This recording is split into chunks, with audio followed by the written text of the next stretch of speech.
Welcome back to ZNGP Today. Ducati's sporting director Mauro Grassilli has firmly rejected speculation that Francesco Bagnaia and Fabio Di Giannantonio will swap seats for 2026.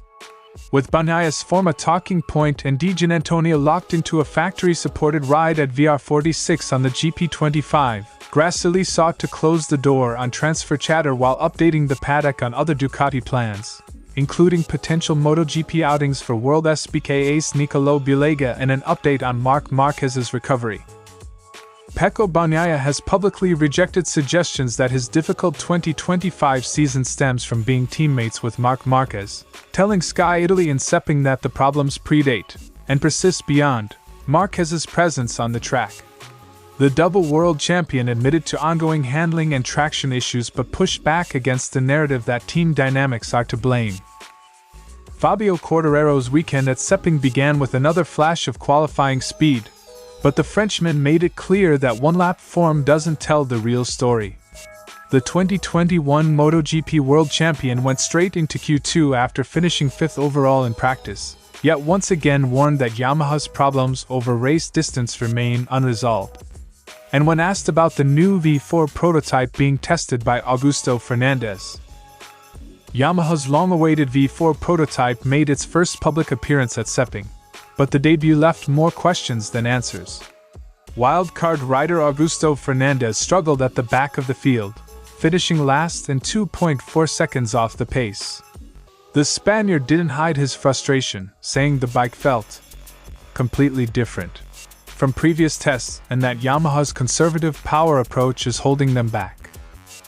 Don't forget to click subscribe button and the bell icon for MotoGP news update.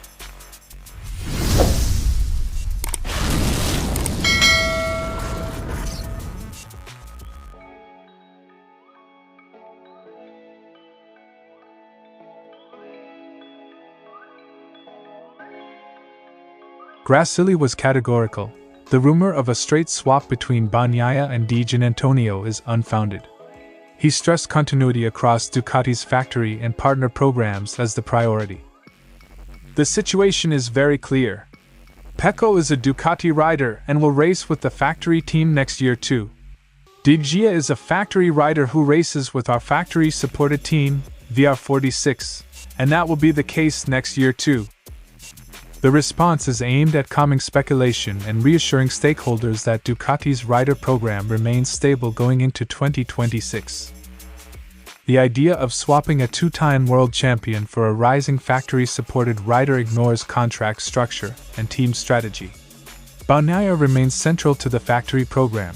Di Giannantonio is embedded in the VR46 partnership that Ducati is committed to developing. He framed the VR46 project as a deliberate, multi-year collaboration and said Di Gia is 100% confirmed with VR46. Ducati's talent management approach values long-term development pathways. Sudden high-profile seat changes would undermine that model. Bagnaia's recent dip in form, a win at Motegi followed by a points-free stretch, has fueled outside noise, but Ducati's lines of support remain intact. Grassilli's remarks underline that short-term results won't dictate roster decisions. The message is twofold. Bagnaia keeps the factory seat, and the team will continue working to restore his confidence and performance rather than pursue headline-grabbing swaps. Grassilli also confirmed plans to test WorldSBK's Niccolò Bulega on a MotoGP machine on October 31st and floated the possibility of him racing at Portimao and Valencia if tests go well. Meanwhile, Ducati continues to manage Marc Márquez's post-surgery timetable. He outlined a recovery schedule for Marquez, immobilization, treatment and progressive training on V4 and V2 machinery, targeting readiness by early January and the official Sepang test. These operational confirmations show Ducati balancing immediate race needs, covering injured riders, with longer-term development and talent evaluation. Ducati's denial is also strategic. Keeping rider lineups stable reduces disruption during a season transition, new engine rules, evolving rivals. Confirming Bagnaia and Di Gia's places lets engineers and riders focus on development rather than political noise. With testing in the new season approaching, Ducati appears intent on steadying the ship, protecting both its marquee rider and its factory-supported pathway. Mauro Grassilli's blunt dismissal of a Bagnaia. Giannantonio's swap seeks to halt transfer fever and refocus attention on technical work, recovery plans and measured development. By reaffirming contracts and confirming tests for Bulega while outlining Marquez's rehabilitation timeline, Ducati is signaling continuity. No drama, just engineering and planning as it heads into the off-season and the 2026 project. With speculation swirling all year that the pressure of sharing a garage with an ultra-successful teammate had undermined his confidence, Bagnaia offered a blunt rebuttal. "I was having trouble before when he was on the track. I'm having trouble now that Marc is home. Honestly, the problems are different." The line signals Bagnaia's frustration with outside explanations. He insists the causes are technical and performance-related rather than psychological fallout from Marquez's success. On Friday at Sepang, Bagnaia misdirect Q2 qualification but said the team had made a small step forward, compared with recent weekends. He detailed persistent stability and corner entry issues that have been recurring since mid-season. He struggles to get the bike to turn and loses drive on corner exit. "When I get on the gas, I can't get any traction.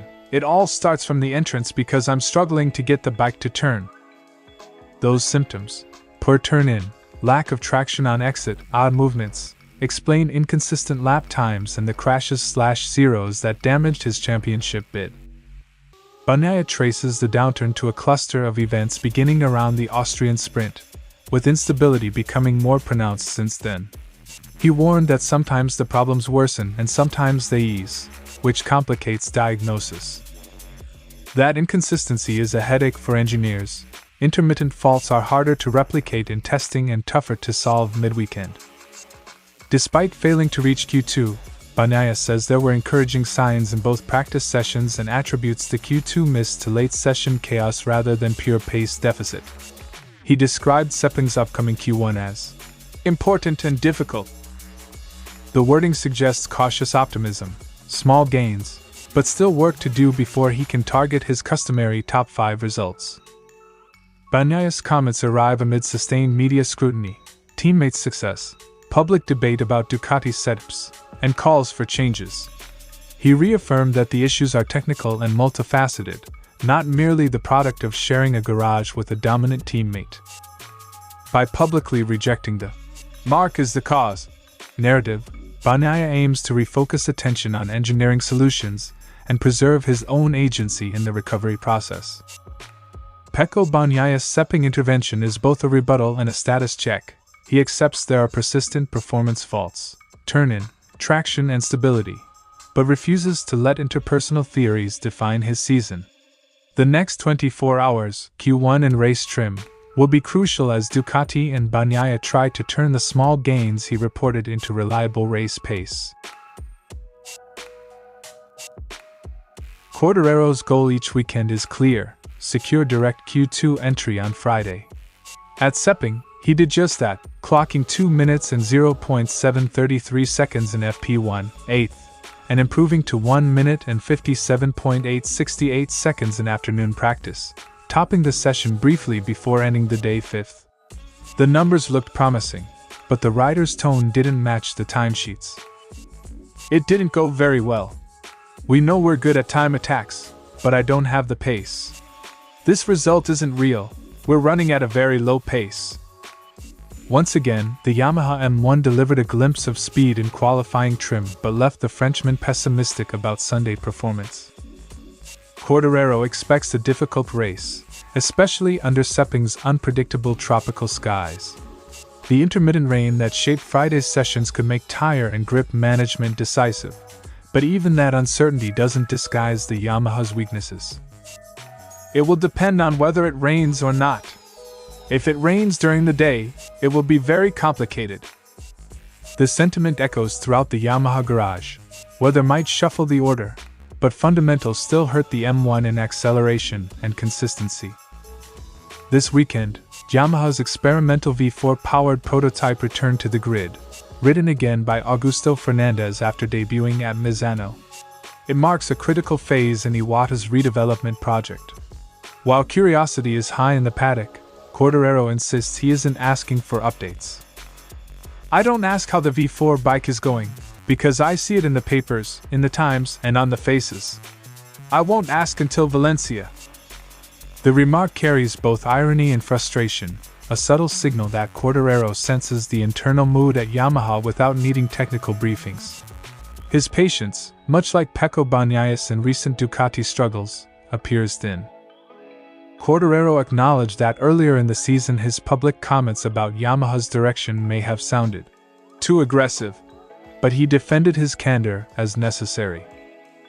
"It's true that mid-season my comments could have been a bit too aggressive, but now you know I'm very respectful." The nuance is telling. He's no longer shouting, but the message is unchanged. Yamaha must accelerate its evolution or risk another stagnant year. Yamaha's hybrid weekend at Sepang shows the split focus within the team. Quartararo and Rins working on extracting the last drops of performance from the current inline 4, while Fernandez develops the V4 that could define the brand's future. The atmosphere inside the garage, as Quartararo hints, says more than any press release. At Sepang, Fabio Quartararo again proved his brilliance over a single lap, and his weariness with Yamaha's stagnation. His blunt statement about "seeing it in their faces" sums up a season of half measures and hopes deferred. With the V4 project moving quietly through its early laps, all eyes turn to Valencia, where Quartararo has promised to finally ask the question that everyone in Yamaha already knows the answer to. Fernandez's wildcard run in Malaysia was meant to gather key data on Yamaha's 2026 V4 engine, but the early signs were worrying. The Spaniard admitted the lack of acceleration and top speed made it impossible to compete. "I said it would be difficult because of the power we have on the bike, and this track needs power. I expected it to be difficult, but not this much. We pay a lot after every acceleration." Despite solid effort, the gap to the rest of the grid highlighted how far Yamaha still is from the benchmark. Fernandez emphasized that the engine itself isn't powerless.